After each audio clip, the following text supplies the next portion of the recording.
Hello, everyone, and a very warm welcome to all the viewers today. At Al Fateh Technologies, we firmly believe in the power of networking in order to drive the business growth. We understand that relationships are at the heart of every successful venture. And this ideology has driven us to take numerous innovative measures to strengthen our bonds with our valued clients. We view every interaction as an opportunity to forge not just professional connections, but lasting partnerships built on trust, transparency, and mutual understanding. By going above and beyond traditional business practices, we aim to create an ecosystem where our clients feel heard, supported, and truly valued. We firmly believe that when we invest in people, we invest in the future. And it's a philosophy that guides us every day at Al Fateh Technologies. As we progress towards the technological front, it's easy to overlook the value of human relationships. Yet, the most successful individuals and companies understand that building genuine connections with customers, partners, and colleagues is the cornerstone of long term success. Today, we explore the stories, strategies, and insights from an expert who has mastered the delicate balance of building relationships that go beyond the transactional, leaving a lasting impact on both business and personal fronts. Listen as he guides us to forge authentic bonds in an increasingly interconnected world. Let's invite our guest for today, Mr. Renier Roets. Thank you, Farida. Thank you. Mr. Renier, welcome to our show. Thank you Let's very much. So, for our audience, Mr. Renier is the CEO of Rosier Global, a citizenship by investment company with offices in 6 countries. He was born in South Africa, but he calls the world his home. Renier holds master's degree in psychology and also in marketing data analysis. He was the CEO of an advertising agency until 2017, when he decided to bid the corporate world farewell. After living and studying Spanish in Peru, in 2018, he moved to Nigeria to start the citizenship business there. Travel is one of his biggest passions, and he chose the citizenship business because of the freedom it provides the clients. He says that he does not know how to close a sale, just knows how to help friends solve problems. Traveling to 112 countries was the best teacher on understanding people and business he could have ever asked for. After winning several awards and doing many keynote addresses on the importance of freedom of movement, he continues to advocate for making travel more accessible for everybody. He holds 6 degrees, speaks 5 languages, and lives to make the world a better place. Wow. Mr. Renier, hello and welcome to the Professionals Pulse. And I can't say I'm so excited for this podcast today. I guess we're going to have a lot to learn from you. Thank you, Farida. I really appreciate that. Thank you so much. I'm equally excited. Okay. So before we begin, tell us something about your company, Rosier Global. What's it all about and what do you guys do?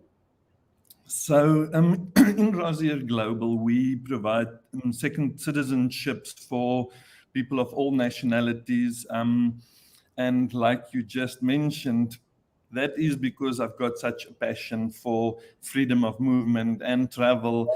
And something that I saw with clients and friends over the years from different countries is the restrictions that are on them because they hold a specific passport. And I do understand, and we do understand why countries do that and why they enforce visa regulations, etc. But it makes it such a hassle for so many innocent people who just want to explore the world, who want to see more. And because I think that's a fundamental human right to travel and see the world and have control over your destiny. And we also talk a lot about decentralization of economies and money with Bitcoin, etc. And what we strive to do in our business is to help our friends, our clients, to decentralize their lives. Because if you hold a passport that allows you to travel anywhere, to move your money wherever you want, you start to decentralize your life. And that's something that we want to do in our business. So yes, there's a lot of businesses like ours out there, but it's like you said, the bonds that we form with people are so important for our business. So we've chosen a couple of countries and we specialize in 4 or 5 countries that we do citizenship for. We've had 0 rejections over the past years that we've been in business, which is an impeccable record, and we're very grateful for that. So that is what our business does. We do it with a lot of love and a lot of passion. People often have to tell me to get onto another topic because if I start talking about another passport or another citizenship, I can't stop. It's really a passion. No, that's really wonderful to know what you actually are into and what the organization is doing. Thank you So, so much. to come back to the podcast today, according to you, why do you believe that establishing a robust client relationship is like a cornerstone for success of any kind of business? Business is about money. If your business is not making money, you're not running a business. Then you are running a non-profit or charity or a religious organization or something like that. So business is about money, and that might sound shallow to people, but if you think about it, business is about money, right? And So true. it's significantly significantly easier to get money from existing clients than it is to go and find new clients. To find new clients are expensive. Correct. It takes a lot of time and effort. And if you build the right relationships with your clients, your business can get to a point where your clients, and for us, it's definitely like that, and I'm sure for your business as well, your clients are your biggest form of marketing. Yes. So to make your business easier, and I believe in that very strongly, to make business as easy as possible, we should take away all the frills that makes business difficult but doesn't make money. So of course, I have a personal calling in my life. Of course, I am very passionate about the business and about what we do. But there's a clear distinction for me between the passion that we have and the actual product that we deliver, and then the very basic principle of a business, and that is, are you making money? And if you're making money, you can change the world, because a lot of people will say, yes, their business is about changing the world, or their business is about helping people. And we also want to say all of those things. And for me personally, that's true. But the business as a separate entity is there to make money. And we need to find the strategies. And a lot of business people do not necessarily go into businesses that a great passion for them. They go into businesses where they can make the most money. Like I know a lot of restaurant owners who are not interested in food at all, but they know that the industry that they're in is brilliant for making money. Profit So I making think, industry. yes, so I think it's such a privilege and a blessing if you can be in a business and if you can run a business that's also your passion. But the number one thing that the business must do is it must make money. Without relationships, without strong bonds, that is not going to happen. And like I said, let's make our businesses easier. And if we form those bonds and those connections with clients, business is easier and business makes more money. So that's my take on on that. No, I guess what you said is quite correct because, after all, the reason that we venture into a business is to make profits. Yes. And again, I completely agree with you that going in there and looking out for new clients is more difficult. So it is better to hold on to the clients that we have because they are the biggest source of marketing. Yes. And if we form that kind of relations with them, I think that goes way beyond any other kind of marketing strategy. 100%, 100%. And like I said, that really for me is the cornerstone. This is not just about the topic of this podcast. Correct. It is the cornerstone of our businesses. And I know. that should be a strategy. It should be something that you actively work on. And this is what we're going to explore today. But it should be a strategy, not just a normal result of someone who's an extrovert or it's a strategy. This is how you Correct. grow your business, is you build those bonds. So, can you share a pivotal moment when you personally, grasped the profound impact that nurturing client relationships can have on a business's longevity and growth? Yes. So this is a very interesting question for me, and I thought long and hard about pivotal moments, and a couple of things came up, but the most significant one, I think, is I traveled to Japan, and I don't know for people who's been to Japan, there's a very, very strict culture of not tipping waiters in restaurants.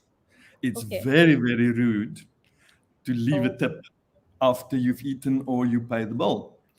Now, this kind of worked in reverse for me because that understanding or that penny that dropped for me was not necessarily to my clients, it was towards me as a client. But then I realized this is something that I'll have to implement in my life. Now, as someone who loves people, I love to give. And in a moment, the first couple of days in Japan, I spent quite a bit of time there, and it never got easier. But I love people. When someone serves me in a restaurant, I'm a good tipper, if I have to say so myself. And what I realized in Japan is I tipped people, yes, to help them, and yes, to reward them for their good service, but it was also a way for me to make them like me. And that is human nature, and I'll get to human nature in a second. And that was taken away from me in Japan, correct. because the first time I tried to tip someone, and I kind of apologized, and I said, I know that I'm not supposed to tip you, but yes, this much money. And the person just went like blushed and said, no, thank you, no, thank you. And I could see now I'm offending this person, which is the last thing that I want to do. But I felt as if one of my arms was cut off because it felt like one of the things that I use and do to form relationships was taken away from me. And that was very profound for me, because then I realized you can't build bonds and relationships based on material giving. You can't, we think, yes, and we send our clients gifts, for instance, etc., etc., but that is not how you build bonds. And like I said, it took me going to Japan, being the client, and having something that I just took for granted taken away from me. And say, okay, you're not going to tip people to impress them. You're not going to give them money to make them like you more. Thank you. You have to use your personality. You have to love them. You just have to give them friendliness, friendship, respect, recognition. And those things are more human behavior than getting money. And I'll get to that in a second. Like I said, that's a very, very important point. And I think it's so important to start these principles right in the beginning of relationships with clients, which is why I don't believe in marketing strategies where people give stuff away. And yes, it works, but it doesn't form bonds.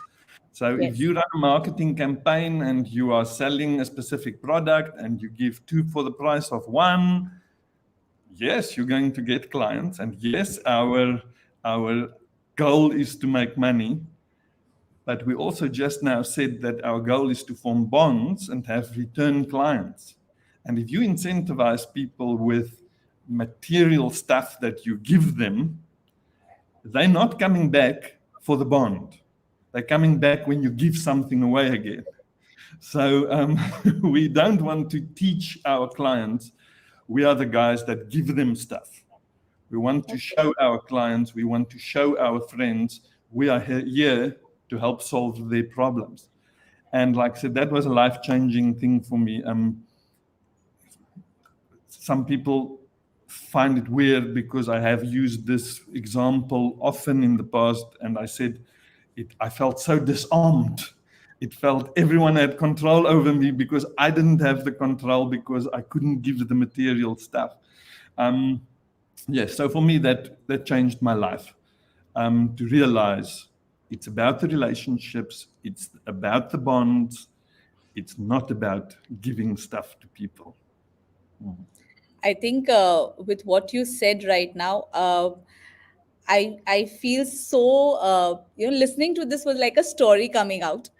So I personally also learned so much in this thing, uh, and I guess that is really because we've met before, and I have always heard you stressing on the importance of forming those relationships, and what you actually said, it is so very true, that uh, when you are attracting people with some kind of offers or materialistic things, they're coming to you for that. They're not coming to you on the basis of a relationship. Yes. So yes, Yeah. I think that's a very, very valid point, and that's a very strong point that a business holder or a business owner should take into consideration. Yes. And Farida, I think when we look at strategies for business, we talk about these things, and it's human things, and it's relationships, and it's some might say it's emotional. It's not emotional at all. It's a strategy. And there's nothing fake about that. But when in our company, me, my business partners, our employees, when we sit and we build our strategy, we put these things into our strategy.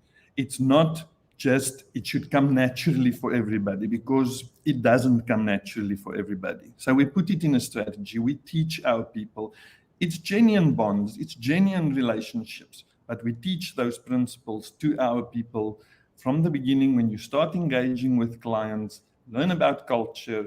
We encourage people to travel the world. We send them to different countries to go and understand human behavior. So in your experience, what inventive tactics, as you just mentioned, that you all strategize. So, what inventive tactics have proven most effective in forging these enduring connections with clients? And if you could just share a few examples of the same. Yes. So I've decided to share something that I wouldn't necessarily always share in public out of respect for you, and that's genuine, and the value that I want to add to the guys joining us and listening to this. I firmly believe that there are books on shelves that were written by experts in certain fields that shouldn't be on shelves, because I think the information in there is too powerful for the everyday person out there to handle. And the strategy that I'm going to share with you now is one of those things, because to some people it might sound like manipulation. Now, when you look into the marketing world and into psychology, we should be very careful to have this negative connotation to the word manipulation. That's semantics. It's about influence. And once again, influence should be a strategy. It shouldn't be a personality or a guess or something. It should be a strategy. So I'm going to share with you a strategy that really, really works wherever you apply this. People remember first impressions, and we're not going into that. It's basic stuff, the first impressions and all the books from the 90s and the 2000s, and what do you do to close a deal and stuff, like all that nonsense. We're not into that at all. We don't teach our people, and we don't operate in our business with closing an emotional deal or taking out your pen and your paper and starting to write so that the client is feeling you, getting him committed and all that stuff. So I believe in being a promise maker and keeper. So once again, a strategy for influence. This is not manipulation. It's influence with the client. So what you do is, when you start interacting with the client, and of course you'll have to apply that to your own business. In my business, I know how to apply this. Everyone will have to figure out, how do you apply this in your business? But you're going to start making promises to your clients and keep them. And we teach our staff. Now, once again, this sounds like a basic thing. It's not, it's profound. You're going to, when you meet a client, make 3 promises to them. 3 is a very significant number. So we teach all our staff, we do this. The moment we meet a client, we make 3 promises to them. And then we keep those 3 promises, small promises. But when you make a first impression, if you are the guy that's always late at the meeting, people remember you as that guy that's always late at the meeting, which is a bad thing, because it breaks down trust, it breaks down the bond that we're trying to form. And that goes for good habits and bad habits. So the moment we start interacting with the client, we want to teach them and show them this is who we are. So you're not going to remember me as the guy who comes late for a meeting. You're going to remember me as, subconsciously, as the guy who made promises to you and kept every single one of them. Now, because then if I do it in the small things, I'm going to do it in the big things. Our product is very, I don't want to say high price, it's a high value product. So for a client to hand over that kind of money to us, they need to really trust us. What you do, you make 3 promises to a client, small promises. You say to them, I'm going to send you an email before 3 o'clock this afternoon. By 2:50, the email arrives. You can set up a standard email before the time. Like I said, I'm giving away a business secret here. You can set up an email before the time. And we have, once again, strategy. We have an email that we send to every client. So you're going to say to the client, I'm going to send an email to you before 3 o'clock this afternoon, very specific. And then you deliver on that. You make a note, you set an alarm, you don't keep it as something at the back of your mind. It's your strategy. You promised 3 o'clock and you delivered at 2:50. Then you're going to say to the client, I'm going to forward you something interesting that I read that might interest you. Now, this is a second email. This can also be something that gets delivered depending on your business and the scale of your business. In our business, we say, we're going to drop off something before 10 o'clock tomorrow morning. And that goes into a note and an alarm, and we make sure that whatever we're dropping off is dropped off at 9 o'clock. And then we say, I'm going to call you tomorrow at 11 o'clock. And once again, that is an appointment. I don't pick up the phone and call a client. I make an appointment, and 10:59, I make the call, so that the client sees every time that I make a promise to him, I deliver before the time that I said I'm going to deliver. So these are three small things, but now I've made the impression. And it should be three things. Don't do one, don't do seven, do three. Take three things, make a promise to the client and deliver on them before the given time. After that, and we all fail sometimes, we're human, so we all fail. After that, if someone in your business makes a mistake, because we make mistakes, if something happens in our South African office, in South Africa, there's a power crisis. Sometimes there's no electricity for 12 hours a day. Then it's impossible for someone to send an email or something like that.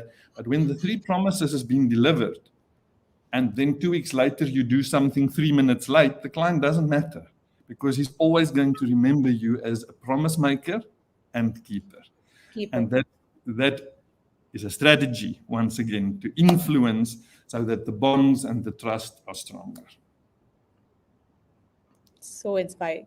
Thank you so much for sharing that secret with everyone. It is a secret. It is a secret. But it's a secret that can help us all. And like I said, it makes our businesses better. It makes the bonds better. Correct. And it creates trust with the client. No. Actually, yes. If your client trusts you, that is the reason, because for high valued businesses, for and not only high valued, but a business is trusting you with, the client is trusting you with their kind of personal information also. Yes. So they need to have that kind of trust in you and your organization for anyone to share that kind of documentation and those things. 100%. So, yes, and also, if you run a coffee shop, if you make three promises to the client and say, we're going to serve you within the first 5 minutes, and you serve them in 4 minutes. We promise that the coffee is going to be hot and delicious, and it's hot and delicious. So it doesn't matter what business you're in. You should apply that and figure out what promises are you going to make to create that trust for that client to have a bond with. Yes, I think it can be applied to any business across. Absolutely, yes. And it should be part of the strategy, once again. Not something that, guys, remember to make a promise to your client. No. Use an app. Use strategized. A client relationship program or app or something to use this as part of your strategy and as the first thing that you do in the business to start or in the relationship, to start that relationship with the right principles and on the right note. Okay. That's really something that all of us can learn from you. Thank you. Thank you. Going ahead, could you recount maybe a specific instance where you encountered significant challenges in maintaining these relationships, and what were the strategies, again, that you implied at that point of time to overcome those hurdles? So a certain part of our business is very challenging in the fact that we work with a lot of governments. And we know that there's a difference between people who work for themselves and people who work for a government.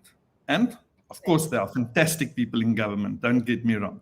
But sometimes people in government, they don't care if something takes 1 week or 2 weeks.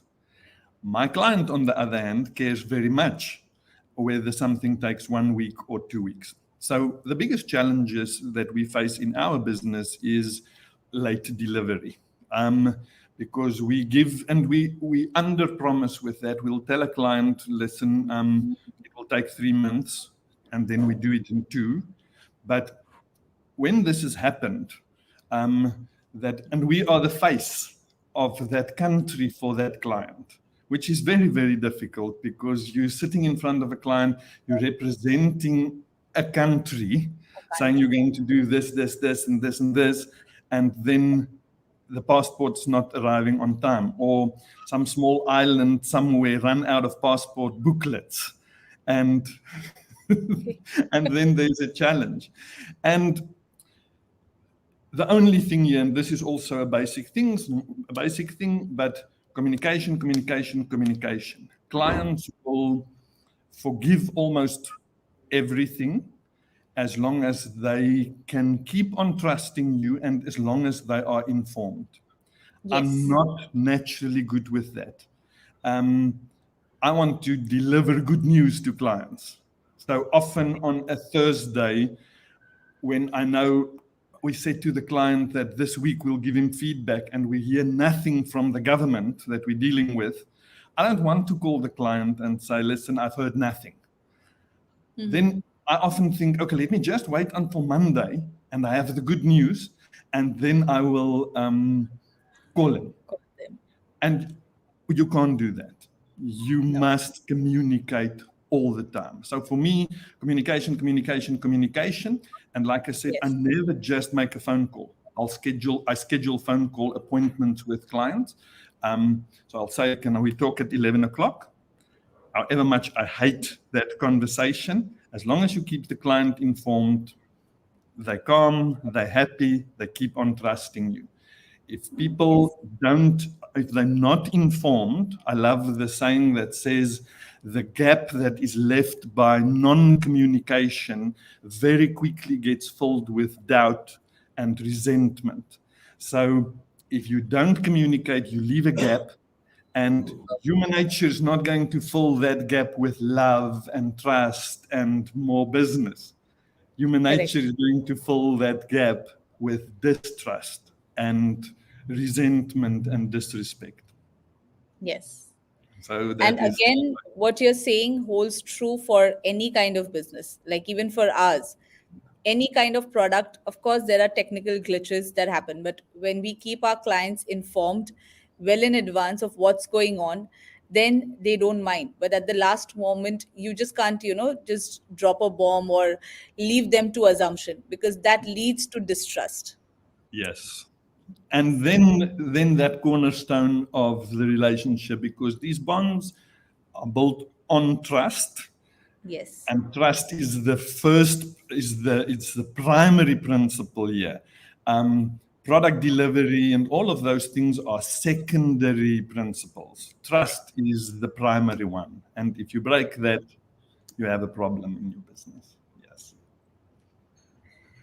So looking ahead, what strategies or innovations do you envision incorporating into your business model, and how do you foresee the evolution of B2C business landscape in the coming years?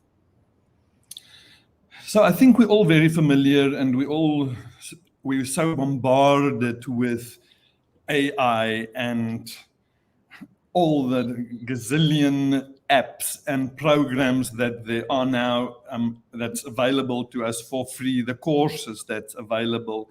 And we will definitely venture into this. We're busy venturing into this, seeing how we can use AI for our business. The metaverse, in the future, you'll have to have a shop in the metaverse where a client can virtually walk into your business and have a virtual assistant. That being said, so yes, we are doing all of these things. So that is the one thing we need to keep up. The moment you outdated, you also become irrelevant, and then the bonds are broken.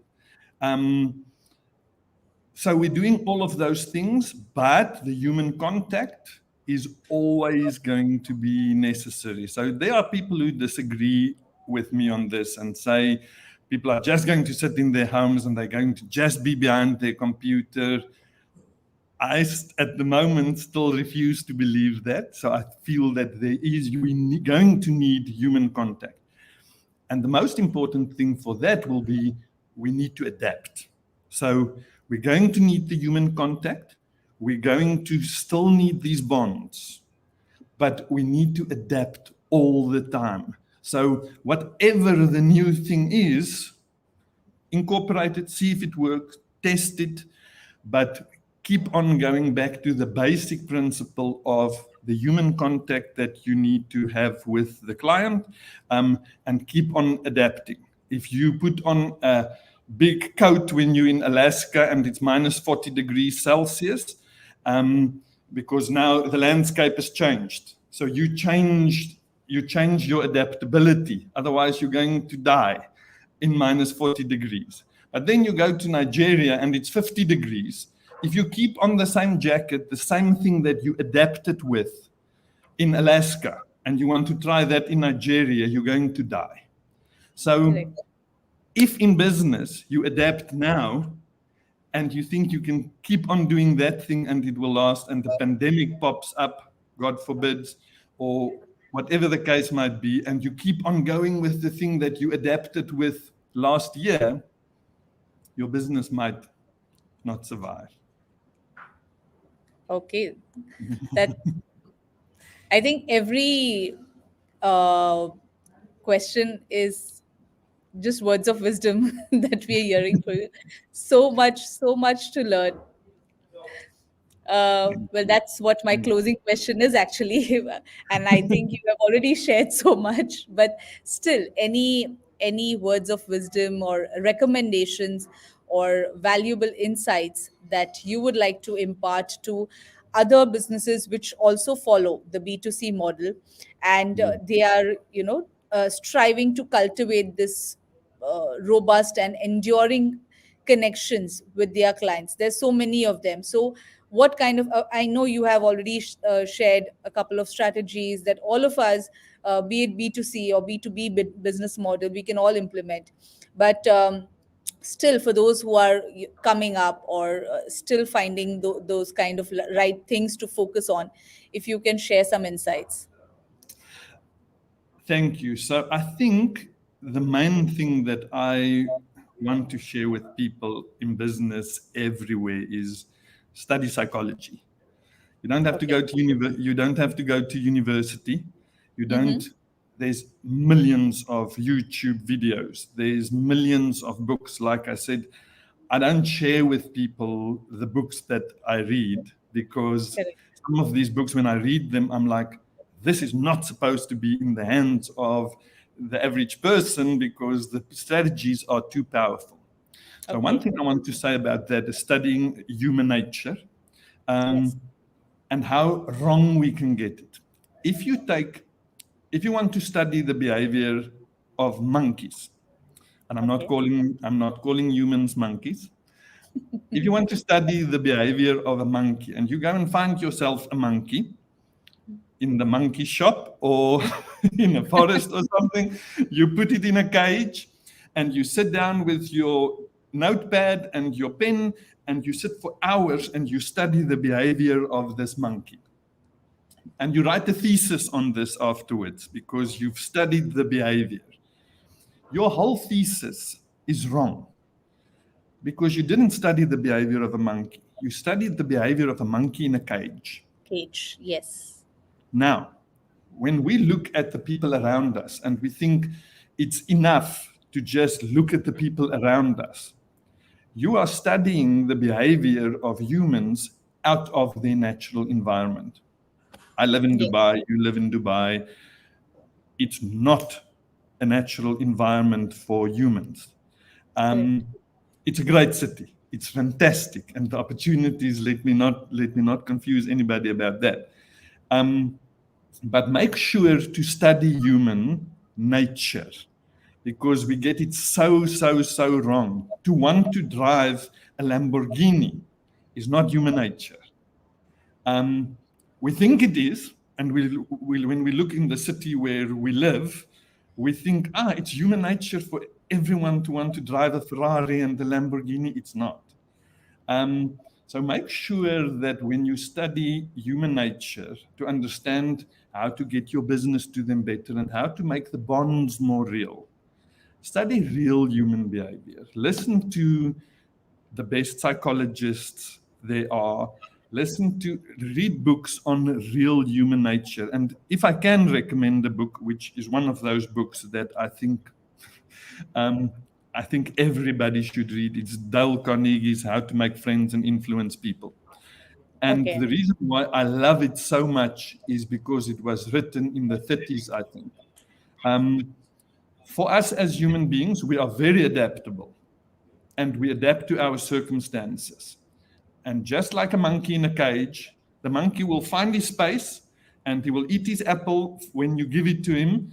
And when we move into a big city, or there's a pandemic, or there's 500 social media sites, we adapt and we Correct. use these things, but that is not our essential human nature. Nature. And if you as a business person say, okay, AI is the next thing, social media is the next thing, we have to adapt because there was a pandemic, let that be over forever. We have to adapt because this is what humans want. There's a basic human nature in all of us. We want connection. We want respect. We want recognition. We Yes. want to be seen. We want to be heard. Correct. Those things are the real human connection. We don't need free things. We think it's human nature to want free things. It's not. It's human nature to want to be respected, to want to be seen, to want to be heard. So study psychology and travel the world.